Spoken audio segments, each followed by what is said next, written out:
This is your Pain Game podcast, where we talk about the game of living in and with chronic pain and trauma, getting to the heart of how to heal. I am your host, Lyndsay Soprano.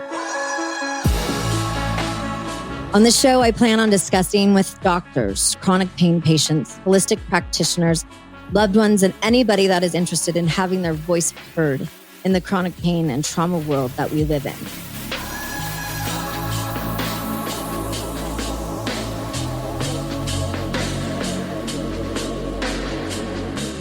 So, food. I do not have the greatest relationship with food and nutrition. And we all have different relationships with it.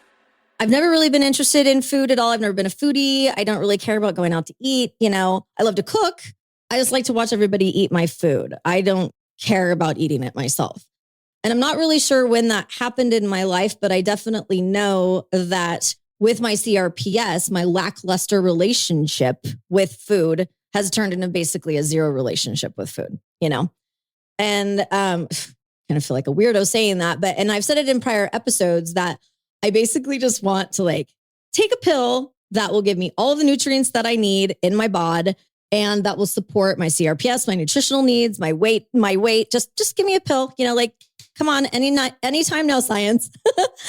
And so, the zero relationship that I have with food is actually kind of a conundrum because I do have a relationship with food. It's just a terrible one. And I struggle to shop for food. I don't want to spend money on it, but my refrigerator looks like all I do is eat healthy. And I end up basically throwing everything away. So much of this has stemmed from what I call pain puking. And our guest, I spoke with her. I can't wait for you guys to meet her. She's like amazeballs. But we talked about the fact that I got so sick to my stomach because my pain was so high that if I ate, it was like, forget about it. So I created this cute little eating disorder without intentionally doing it because I don't need to lose weight. I don't think that I need to. If anything, I need to put on a couple lbs. But unbeknownst to myself, I created this little eating disorder. So, and I avoid it. And it's hard on my relationship because my sweetie and he loves food. He eats like shit, but he loves food. So we both have two crappy relationships with food, no pun intended. And I mean, I have tried everything, the celery juice, everything anti-inflammation, like celery juice, this gluten-free, dairy-free, alcohol-free, all of it, and none of it made changes in my life for the better. And it certainly didn't help my pain. So I brought back cheese and wine. But I completely stopped drinking hard alcohol and I'm fairly good about gluten. But overall, my pain has increased. So I'm frustrated, So my challenge to my guest today, because I absolutely love tacos, is it's the only thing I want to eat. I want to eat tacos. I want Taco Tuesday to be every day. I would like her to create me a 30-day taco diet. Maybe I'll be able to maybe start eating a taco or two more than I probably should. Who knows? But anyways, okay, I'm off my taco truck. So my guest today, I know, and you can giggle all you want to, honey, because I'm watching her and she's trying to hold back smiles and laughter and it's totally fine. So my guest today is amazeballs. You guys are just going to love her to death. And she's been on a crazy journey to get her to where she is right now. And I am so grateful to have met her. And that's because of this show. So it just reinforces why I'm doing what I'm doing, to meet these people and to help our listeners and to help myself and also help our guests, because I think they get a lot out of it as well.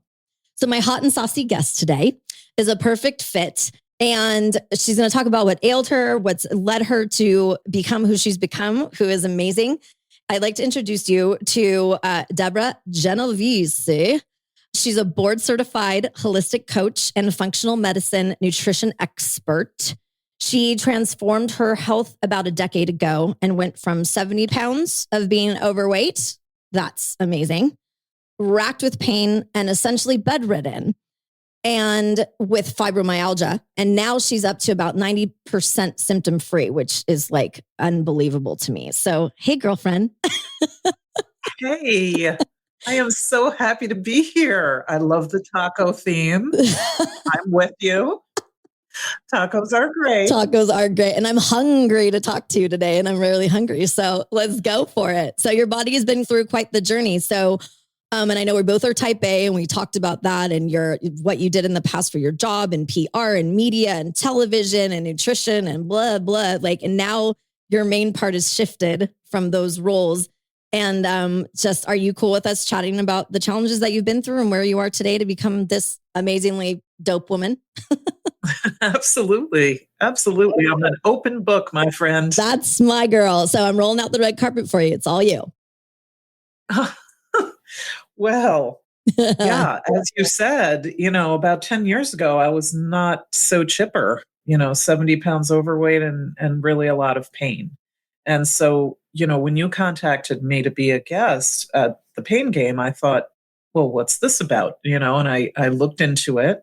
I'll confess, I did not know much about CRPS, but I can say that there's sort of a through line for all of us that deal with this sort of pain thing ongoing.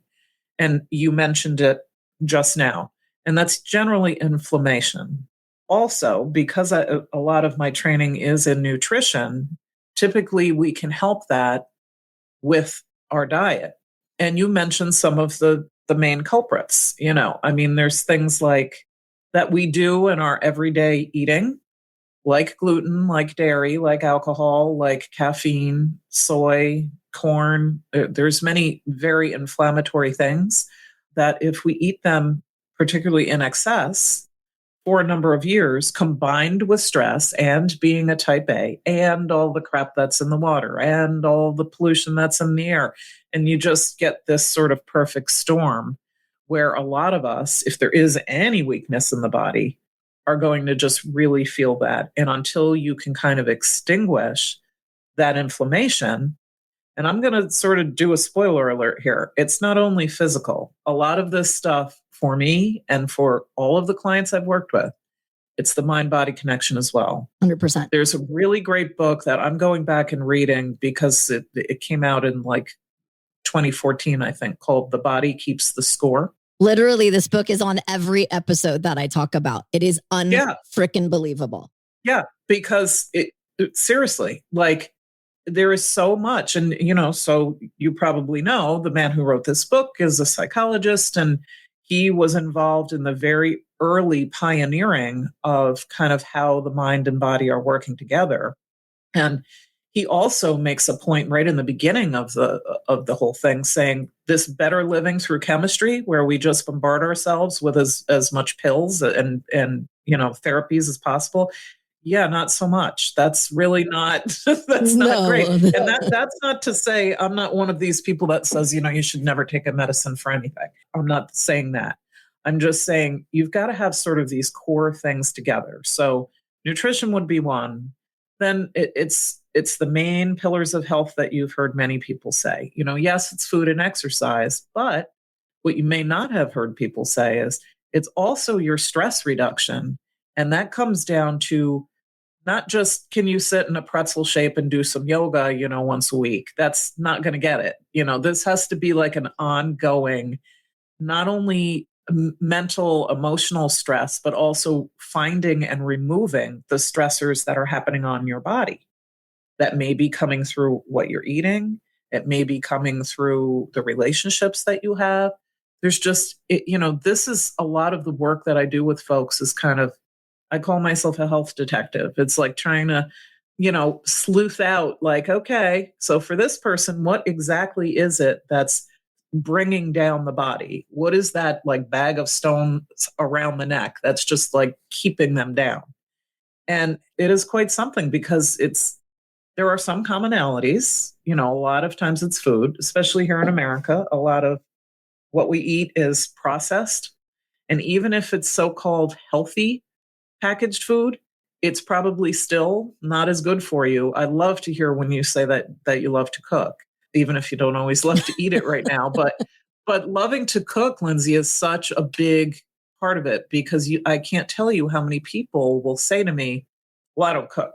It's like a brick wall. I'm not going to cook. And it's like, I'm sorry to tell you, you're going to have very slow progress, because if you're just eating restaurant food, which has God knows what in it and not the most quality ingredients, even at the expensive places, right? They've got economies of scale. They're trying to make money, right? So they're not going to give you, if you're paying $30 for something, that only costs them 10.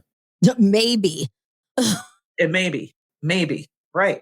So if you were home and spent $30 and got like the best stuff, wouldn't that be better? I mean, I'm not saying never go out, but I'm saying if you only go out and you only eat things out of a package that you're throwing into a microwave, you are setting yourself up, sister, and not for good stuff. Well, I'm so happy that somebody can nag my sweetie in regards to this. So when you're listening, darling, it's not just me that's telling you this about packaged goods. But it is something like when we go out to eat, because he'll go out to eat for every meal if he wanted to. And so our challenge with that, and I think it's a lot of relationships because we're high paced. We don't have, together we don't have children, but all of my friends that have children, it's like, I just don't have any time. I don't have any time. But complaining about my knees hurt, I'm overweight, I'm this, I'm that. I have my own complaints, obviously. I'm not throwing anybody under the bus. We all bitch and complain about things. But when it comes to this, it's something that's so important, especially when it comes to inflammation and to pain. And I feel like so many more people, especially in starting this show and working on this, I cannot believe how many people are in pain. Like, I knew there were a lot, but it's like, holy crap, I cannot believe how many people are living in pain. It's hard to find somebody who over 30 who isn't in some type of pain. Right. Yeah. Right. And so, okay. So can you talk a little bit about what you did for a living and how it got you to the place where you were 70 pounds overweight and what you've done to get yourself so healthy and so beautiful? Because I think that people need to hear what steps you took. They might not be for everybody, obviously, because everybody's bodies are different. But if you can chit chat about that, I think that would be great for our listeners and for me, of course, as well. Because, I'm really just here for me. This is really just a show about me. No, not at all. No, that's great. Yeah. I'm happy to. I started out as a TV reporter and producer, and then moved into public relations, moved several times. My husband and I had a series of job changes, his and mine, where we went from New York to Cleveland to Los Angeles. We were in Los Angeles for, almost 20 years. And while I was there, I did some really interesting, red carpet interviews with all the celebs and, hobnobbing with all those folks. Did that whole thing. Right. Lived that whole life. Enjoyed it. But as I was doing that, it's very fast paced. You're out in LA, they call it the business, right? Most people are in the business out there. Oh, I know. My sweetie is in it. Your sweetie is in the business. Yes. So firsthand, right? It requires you to be firing on all cylinders at all times. And, in my 20s and 30s, that was a lot easier to do. But as I started, as my body started talking back, and I just kept beating that message into the background, like, no, I'm just going to go harder. What started out as a whisper became a scream. And then it was just the body saying, we're not doing this anymore. We're just not doing it. And for me, that showed up as just debilitating migraines, pain so intense that I would need to leave meetings to go get sick in the bathroom several times within an hour meeting. And this was becoming commonplace. So even my type A knew that was not exactly normal. And I was getting bigger and bigger, besides all the things that does to your self-confidence and your self-esteem. It also was physically very difficult to be toting around so much extra weight. I'm a small frame person. I'm about 5'3".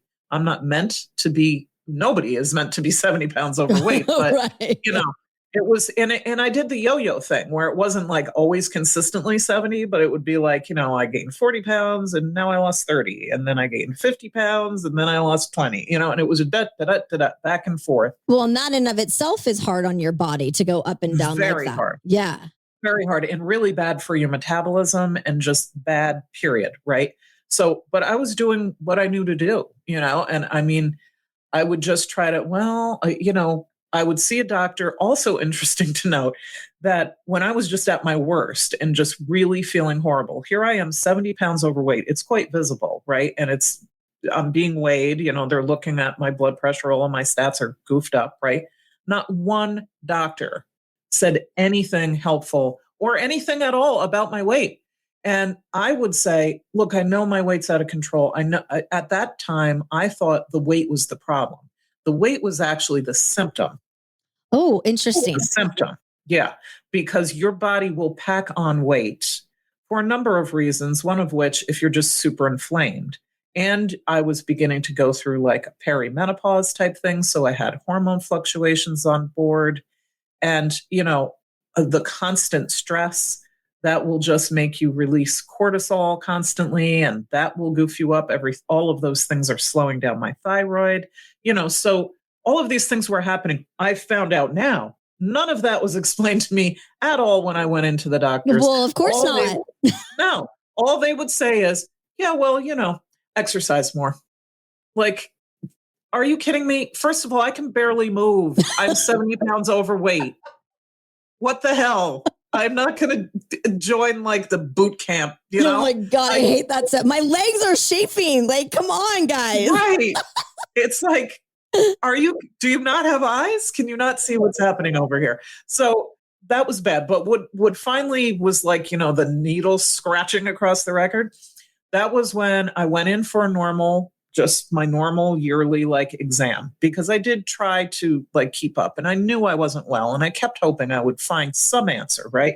So I went in and the nurse came in, she took my blood pressure, looked at me really strange and ran out of the room.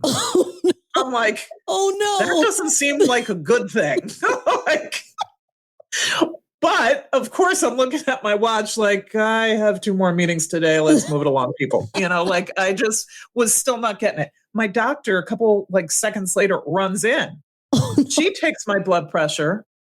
She says, are you feeling okay? I said, no, I feel terrible like I always do. I have a killer headache like I do every day. She's like, okay, well, I'm gonna put like the exam table back a little so you can sort of recline and relax. I'm gonna take your pressure again. She took it 2 more times. Then she went over, she's saying something to the nurse that I can't hear. And then she's tippy tapping on her like computer, and I'm like, what's going on? She's like, oh, we're admitting you into the hospital right now. Well, I spring up, like a jack in the box. And I'm like, yeah, no, I don't have time for that today. What are you talking about? I got to go. I've got more things I'm doing. Woman. She's like, Deborah, your blood pressure is so high that I am afraid you are going to have a stroke, like now. And that kind of, I did sit down. I'm like, okay, all right. I'm like, well, that's bad. Oh my God, yes. Not a positive, but can I get to my 2 p.m.? Exactly. Yeah. And I did. Lindsay, my dumbass left that office. Unreal. I said, I cannot go, but I will say this. She said, I'm not letting you leave until you take some medication. I can in good conscience let you just go on down the road. Like, you need to at least do this and we need to talk. And I said, yeah, okay. All right. Give me the pill. Sure, whatever. Yeah. But I said to her, actually, I still was resisting and said, I don't feel good about pills. And that's when she said, how do you feel about a stroke or a heart attack? Because that's next for you, Deborah. And I was like, all right, okay, I'll take the pill.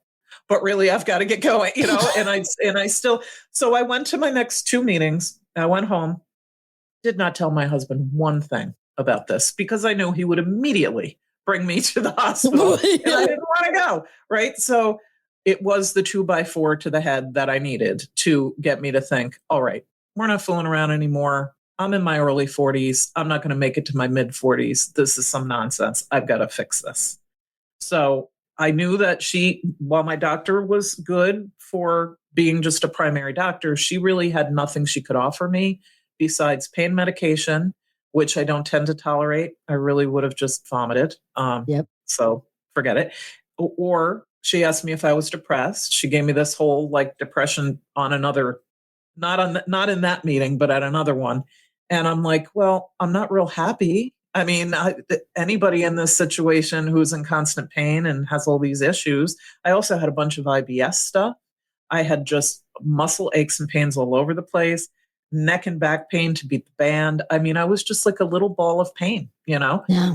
But I didn't feel I was depressed. I just felt that I wanted an answer to what was going on. I knew there had to be some kind of root causes for this stuff.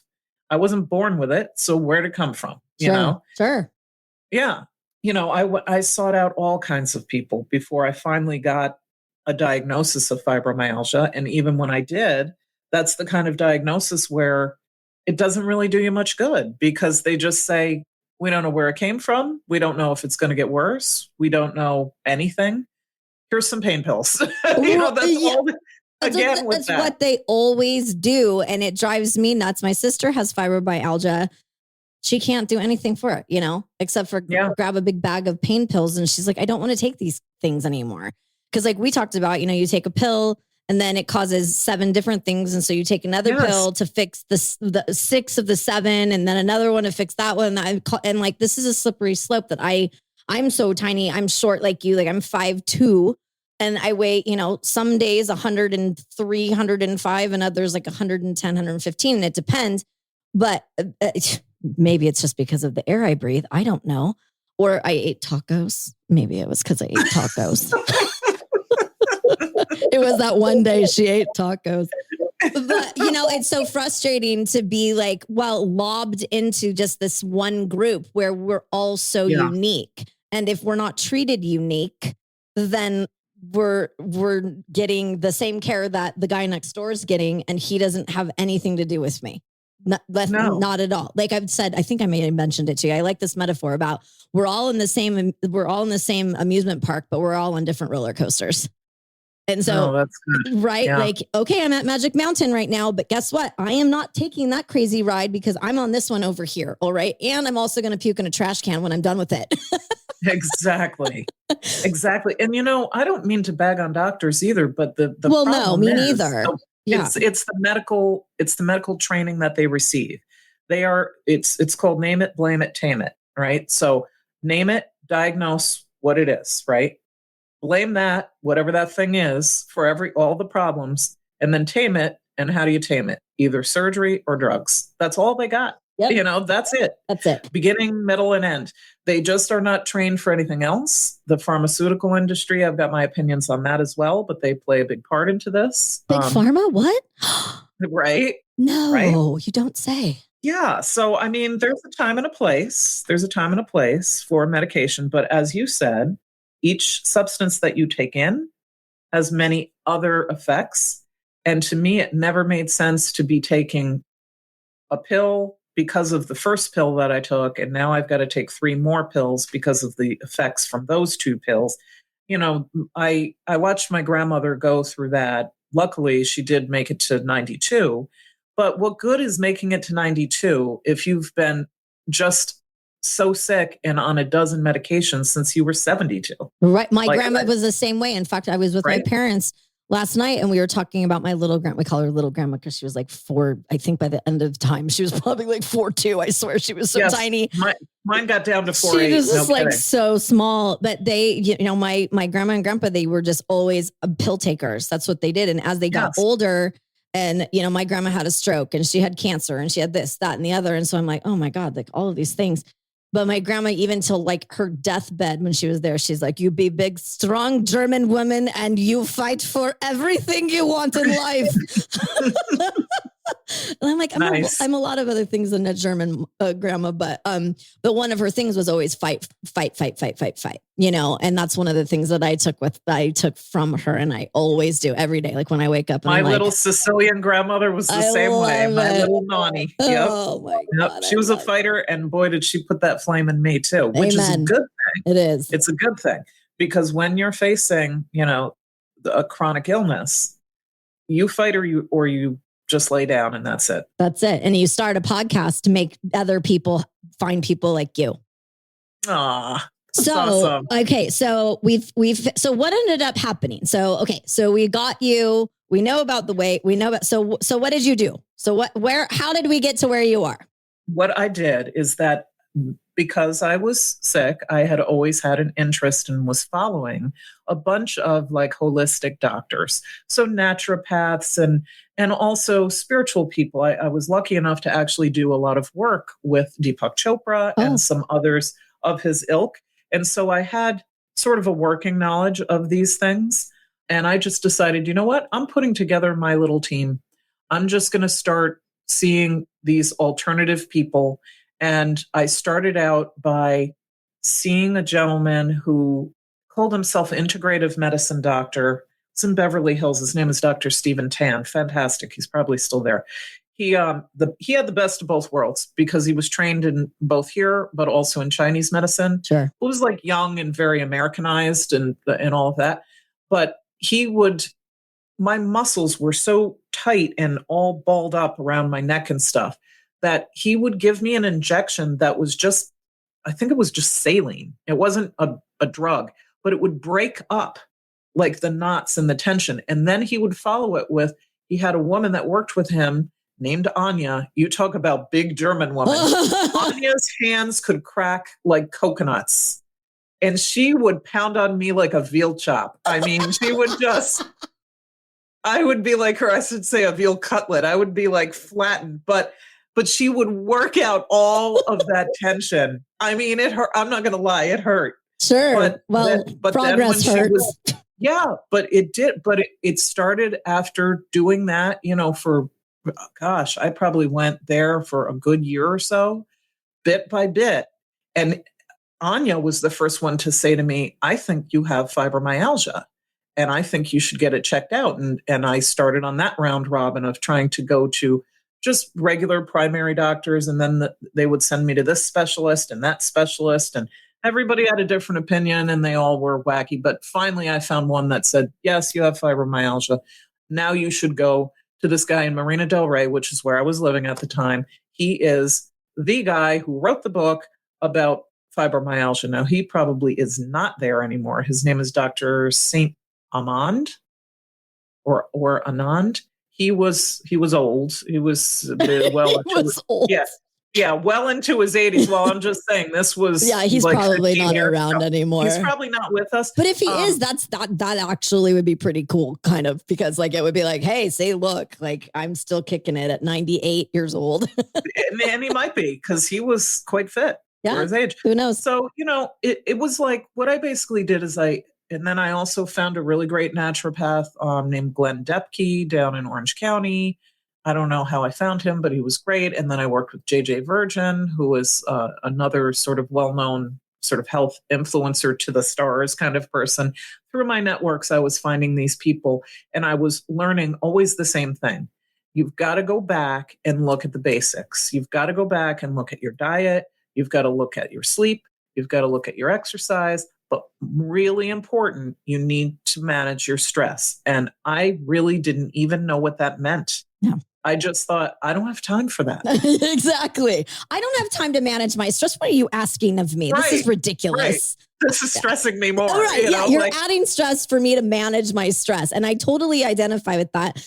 And my sweetie and I, we live in Orange County and Los Angeles, and we're going back and forth. And it's just like, it's all the time. I'm always packing a bag and throwing dogs in the truck and driving up and, and I'm like, we've got to figure out a way to make this simpler because I'm getting to the point that I'm not going to be able to drive with my feet fairly soon. So like I can't be doing this massive amount of driving. And unfortunately, well, not unfortunately, but fortunately and unfortunately, he can't be down here as much as I can be up there because I can go wherever the heck I want to. And his role in life in Los Angeles does not allow him to do so. And so I'm the one that's taking the brunt of that to stay together and love each other, but it's like, it's getting to the point where I'm like, I cannot believe that I'm like, oh my God, this is so exhausting. And you have to streamline, you have to find ways. And eventually, Lyndsay, it came down to, I need to take a break from this career. Yeah. And I think, after like 20, 25 years, my heart wasn't there anymore. My heart was in health. And, I was already starting to study. And as I started to feel better and better, I started to think to myself, this is the path I should go on because I need to be the person that I needed 10 years ago. I need to help someone else figure this all out. Sure. Because I had been in media and public relations and all of that, I knew so many people. Yeah, you had from so many walks of relationships life. in high Right. places. Yeah, no, I get Right. that. And not everybody is as fortunate to do that. And going the alternative route, which from my perspective, and is why one of the reasons you and I align so well, is I will not go the way that the mainstream doctor world is putting my body through, because I've already done that and it didn't work. Yes, In fact, all and it did was didn't hurt me. It hurt me. It hurt me far more. Right. Gave me more problems than I started with because Yeah. of quote unquote doctors. And this is not a blanket statement. I say that all the time because there are some wonderful doctors that are out there. And those are the only ones that will be on this show, are ones that I agree with their, Yeah. the way that they treat people as humans, and not as just check this box and checks that box, all right, we'll take this because these are the things that you have. An episode that I had with a doctor, Dr. Deepak Ravindran, he is incredible in relation to trauma-informed approach to healing our bodies, where he asks questions of his patients and doesn't give them 10 minutes or 15 minutes. He gives them time and asks questions and is like, okay, well, what happened to you when you were a kid? Yeah. What happened to you that could have caused trauma that you're still living in as an adult from a stress perspective? I certainly know I am. Yeah. 100%. That's another thing I did, Lyndsay. I have always been a believer in talk therapy. So I, throughout certain times of my life have done that. And so I did that as well, because it does really weigh on you when you're always the sick one, and it is difficult on relationships, not just, I have a wonderful husband who's been with me for years. He was with me through all of this, and he's a tremendous help. I thank God I have him.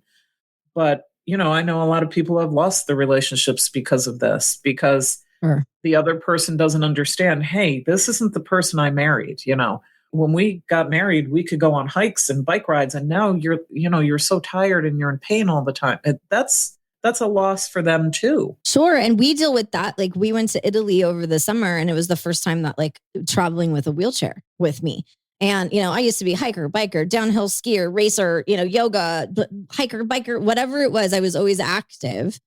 And I'm glad that I was, though, because I still have that mindset. I think I mentioned to you when we first started talking about the fact that I have a manual wheelchair because I don't want to, I can use my arms and I can still use my legs, but I just can't go for long distances. But I wanted to get a manual chair because I wanted it to be exercise for me. And so I was like, I am going to do this. And, my sweetie's always like, I got you. I can help you. I'm like, no. And that's the type A me. I've got this. Don't worry about it. No, I'm so stubborn. But it's good to have that independence. Yes. Yes. But what it did is it gave me more independence than what I've had over the past couple of years, because when we connected, I had already been diagnosed and I was already in pain, but not like what I am now. So he's gone through the change of what's happened with my body, and he's fairly older than I am. And so I get pissed off at him because I'm like, you are taking advantage of the fact that your legs don't hurt, your body doesn't hurt, and you're way older than me and you eat like crap and I love you, but good God, I am trying with every ounce of my body and soul to kick it and keep on rocking in this world, And so it just drives me nuts. I mean, I love you, honey, but it just drives me nuts. And people like that. Yeah. So what did you do? So obviously you went to all of these different people within your network, which is awesome. And I'm so grateful that you had those people in your life. So what ended up being, and I know it's not going to be one thing because what really ended up being the kicker for you to get you to lose weight and to really start reducing your pain? Okay. For me, 80% of it was probably dietary. And it's not because I was going to McDonald's, or I don't do that stuff. Yeah, me neither. But what I did do is I somehow got the notion that being vegetarian would be good for me, would be healthier for me. And this is not to knock vegetarianism, because it works for some people, but it also very much doesn't work for some people. And I'm one of those ones that absolutely doesn't work for. And the way I was doing it also wasn't working, because I was eating a lot of packaged foods that were so-called healthy alternatives. So I'm eating mostly soy-based things, like soy-based cold cuts and soy-based veggie burgers and soy-based chicken nuggets, and Oh my God. everything was, yeah. And everything was kind of soy-based. And come to find out, I have a massive food sensitivity against soy. Right. Of course you do. Yeah, of course. And I was eating it in like every meal. I was also eating gluten and dairy in just about every meal. And I have sensitivities there as well. And that's your tummy. I mean, for me, like my tummy, I'm so affected by if I eat a little bit more, because I'm not a real bread person. But gluten is hidden in so many places, especially in processed food. And you're like, why is this here? Like, why is it even? Anyways, I can go on. And it's even in some places where it's not even listed on the label. I mean, 100%. Things like if you don't have organic spices, it could be used in the spice. They sometimes do flour to keep it from sticking together. Right. Well, guess what flour is? It's gluten. Right. Right. Or even this one got me, licorice. They put it on licorice so that it doesn't stick together when they're making it. But you know how sometimes you look at licorice and it looks like it's kind of stuck together, like powdery something on it or whatever. Oh, interesting. It's flour. Well, you know what's interesting about America, and I don't know if interesting is the correct word because I think we're kind of a bunch of jerks over here, especially when it comes to food and healthcare. Yes. But when we were in Italy, I literally had zero problems when I was eating food there. None. Yeah. And I was eating gluten. I don't eat meat very much. I mean, I certainly don't eat beef or pork or anything like that, but I do a little chicken and a little turkey. I definitely love my salmon. But I mean, we're over there. There was not one day that I had stomach disruption. That's a very nice way of putting it, by the way. Thank you very much. And that was very dainty. I appreciated that. Nobody would ever call me dainty, but thank you. But it was very interesting because my sweetie and I was like, this is really interesting. We've been here for like 2 weeks and I have not been running to find and in Italy, by the way, you know, it's not easy to find restrooms like it is here in America. That's right. Maybe it was psychosomatic where I was like, okay, you're not going to be able to poop anywhere. Who knows?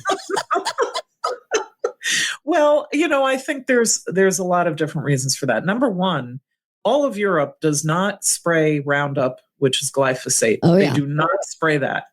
And they saturate the wheat with it here so that anything that you're eating with wheat was saturated with poison before it got in your body. Sounds about right. So think about that, right?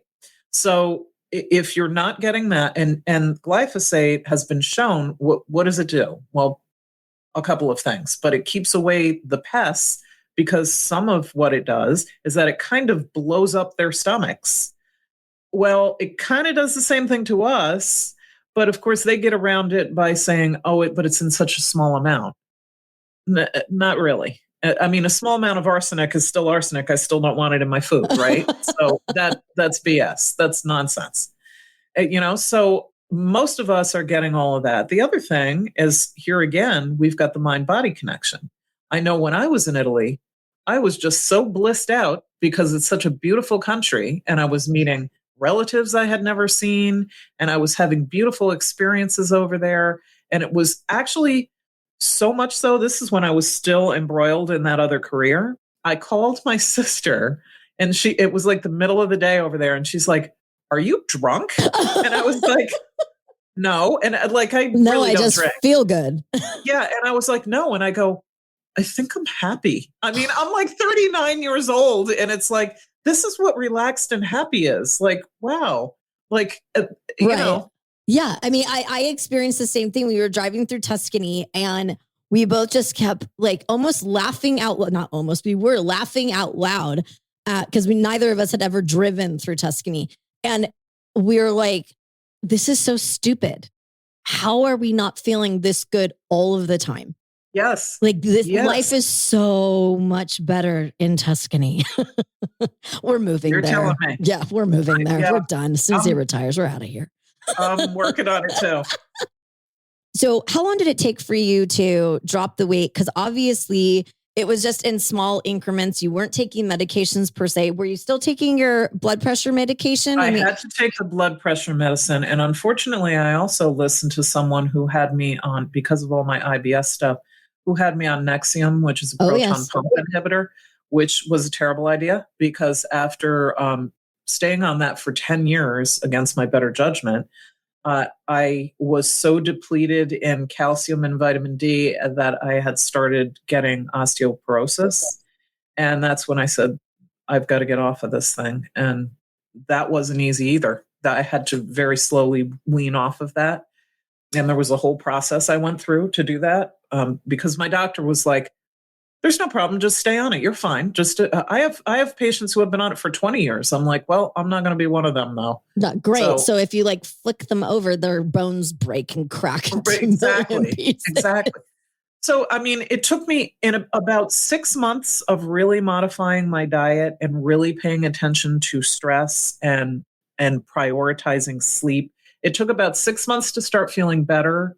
And it was within a year, I had most of the weight off. Within a year and a half, it was all off. Within a year and a half, that's incredible. It was all off, and I was, I mean, but I really did work on it. And the other piece of the puzzle that I didn't really bring up, and this is something that I work with clients, is supplements are a very important part of this because I was depleted in a lot of different things. Some because of the medication I was on, but some just because of other things. Like, for instance, if your dietary pattern is that you're eating excessive sugar and starch, you are probably depleted in magnesium. Well, I didn't know that. Which causes pain. Which causes pain and cramping and insomnia. Yep. Yes, you got it, girl. So, I also was taking some supplements to sort of, through my naturopath, to support things. Like my liver was very sluggish because of all of the stress and all of the poor food choices that I had been making. So I needed some liver support and I needed some thyroid support. So, all of these things work together.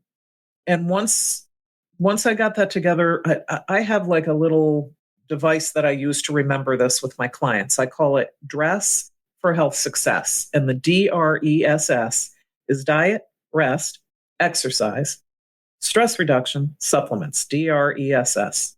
Where's sleep in there? Can we add another S? It's under R for rest. Oh, for rest. Okay. Yeah. What is that? What's just to rest? Make it spell out a word. No, well, and rest is not just sleep. Rest is also what I didn't know, and I bet you didn't either, that, hey, when you're tired, sometimes you've got to stop pushing. That's right. Well, and it's interesting that you say that because I've just recently started to sleep. Not very well yet, but I'm used to like 2-3 hours a night. And yeah, no kidding. And for me to have the personality that I have and run my business the way that I do and the things that I do and still push through pain without basically any sleep, I have no idea how I'm doing it. I definitely am donating my body to science. I'm donating mine. It's going to be very interesting. To George Clooney, but that's a whole other story. And I'd love to donate my body to George Clooney amongst a couple others. Yeah, Aaron Rodgers. I can hit two birds with one stone. We can hit 100 birds with one stone, right? As far as you and I are considered, girl. Well, we're going to have a blast in Italy together. Dear Lord. Anyways, but the sleep thing has been interesting because this rest, what is this rest thing? I've been doing it where it basically is I turn off my phone. I put on my do not disturb. I don't have my laptop on my lap in every room that I go to because that's what I do. Disconnect, get off the grid. I text my family and friends. I'm off the grid for the weekend. Don't bug me. And it's those little tiny things have been contributing positively to me being able to be like, all right. I'm not being bothered by anybody right now. Like, this is amazing. Nobody's asking me for anything because I'm like you. I'm a yes person. Sure, I got that. I'll do it. Yep. And then I'm the last person on the list. Well, I've had to flip flop that, and it's not easy. But that goes into, and that's part of what you do with your clients as well, right? As you work with them, Not just on a nutrition perspective, but you work with them from a holistic side of things. That it's not just the way that you eat. It's all of these other things that are combined.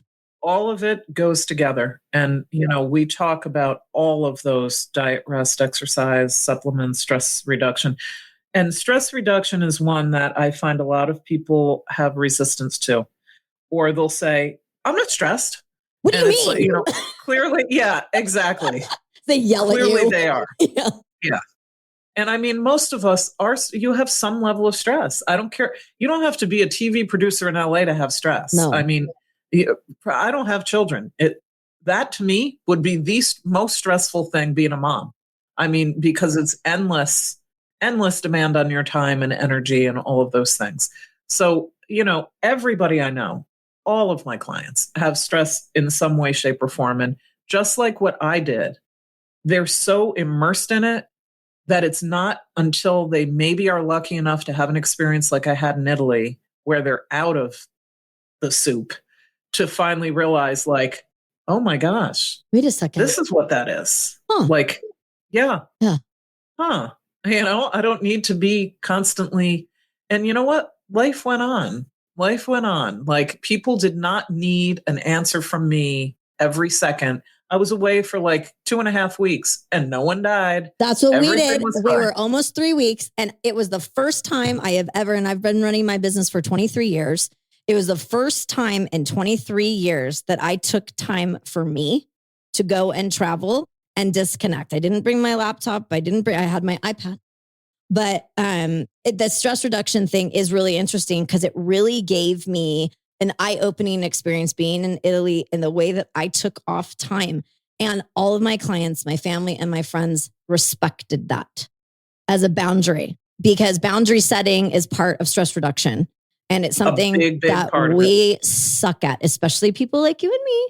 Yes. Boundaries. What do you mean there's a boundary? There's no boundaries in my life. That's not going to happen. And let's face it, most women. Of course we do, because we're these giving women all of the time. We want to help. Yeah, we want to help. I'm a massive rescuer, a compulsive rescuer. And I don't rescue myself, and my sister said something on an episode a couple weeks ago about how, like, when you're on the plane, you put the oxygen mask on yourself first. Yes. Because you can't help anybody else if you can't breathe. So it just like, I keep thinking about it, and thanks, Carrie. But I keep thinking about that because I'm like, wake up in the morning, Lyndsay, put your oxygen mask on. Don't think about anybody else. Go to Italy, go to Tuscany first, then start working on whatever else you need to do for the day. That's perfect. Isn't that great? Perfect. Yes. And that is a big, big part of what I talk with clients about, because oftentimes they are fooling themselves into thinking that they do have good boundaries and that they're not all that stressed. But when we start peeling back the layers of the onion, it's all there. It's there. Yeah, it's right. And too much onion makes you cry, right? Totally. Very well done. Bravo. Well, and I love, I wish you guys could see her right now. She's so adorable. What can I say, babe? I mean, come on, please. We knew the first time we talked to each other that we were going to end up being best friends. So there you go. But there's a line that's on your website, and I know, and I'm going to put a bunch of resources up on show notes and so on and so forth, because we're kicking up on time here, and I want to value your time. But there's one line that you say, I know this because I did this. And I love that, because it's not spouting out a bunch of crap that somebody else is telling you to do. You are the poster child for what you are helping others do. And I think that is so powerful, especially for someone like me. And I need a you in my world. And I'm so grateful for having found you for all kinds of different reasons. But I mean, I suck in this department. I do. I mean, I'm the first person to know. I mean, at least I can admit it. I do. And that's the first step. Oh gosh, thank you, honey. Oh my gosh, the two of us. But you do have a freebie for our listeners, and I'll put that in show notes, and I'll put it on Insta. So I'll get that. It's just like a little teaser. So you're going to have to go to the website and go to Insta. But is there anything else that you wanted to say in relation to your journey and, where you are today, for our listeners before we check out of here? Of here? Sure. I think before I head to a taco truck. You were like taco. I love Mexican food. Today. It's it. It's if I could live on Mexican food, then I would be good. Okay, well, I'm going to tell you a just really quick taco trick. You got to go to Trader Joe's, and do you know what jicama is? I do. I love jicama. Of course you do. Well, Trader Joe's, because you're in LA, and you have to know jicama because it's law. So they slice very, very thinly sliced jicama, and you can use those as your taco wraps. So you are not eating inflammatory gluten or corn, which would be flour or corn. Yeah, because I only do corn if I'm going to do my tacos. Yeah, but corn is kind of cross-reactive for gluten, and it's heavily sprayed and GMO. Great. So I've got to dump everything in my refrigerator yet again. Thank you. Thank you for your time today. It's been nice knowing you. Get lost, Deborah. This one is like getting in the way of my tacos. No, but I'm just saying. No, that's interesting. Well, I used to do jicama like strips with like lemon juice on them and like just eat them because they're so fresh. I know. They are so tasty. So anyways, okay, so you're Trader Joe's taco chick. But as far as for people that are looking for care, do you work virtually with people? I do. I work with people all over the place. We do everything through Zoom. Okay.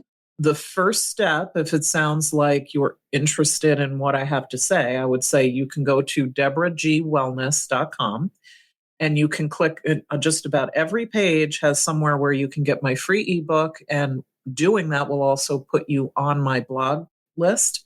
So every 2 weeks, I send out a newsletter with a new blog, and there's all kinds of topics that are helpful. And then if you're interested, you can also sign up for a 30-minute free consultation with me where we talk about what's going on with you, and we talk about, where your health is at, what exactly is happening, where you would like it to be. I tell you how I work. If it's a love match, then we go forward. If it isn't, then we don't. And, no harm, no foul. Yeah. No, I love that. Well, love connection. I mean, that's definitely you and I for sure, Z's. Right. Right. I think I emailed you this morning, like, boo sauce, what's going on? Can't wait to talk to you. Like, I know, you're so funny. You're like, hey, hot sauce. I'm like, all right. Well, I told you I was into tacos this morning. I was like, I got a taco to this girl today. I know, boo, Lyndsay. Very bad, very bad. Oh God. Well, thank you so much for your time today with me. And obviously I'm going to call you in like 26 seconds after we're done with this, but I will put her little freebie with her ebook up there. And I encourage you to follow her in social media because obviously this is a badass woman that we've been talking to. And I'm so grateful. Oh, yeah. I'm on Instagram too. Yeah, Deborah G. Wellness. Yep. I will definitely be promoting you on Instagram when we distribute your episode. And I will always be, of course, loving and following you and sharing any of your stuff because I just believe in you wholeheartedly. Yeah. Oh, same here, my friend. Oh, thank you so much. It's been a pleasure. You are exclusively invited to share this VIP pain journey together with me. Let's get to the heart of how to heal with you by my side. And maybe a taco or two. Please follow the Pain Game Podcast wherever you digest your podcast content. We will be there. Visit us at thepaingamepodcast.com and follow us on all the socials. Thanks for listening, my little VIPs. Catch you on the other side.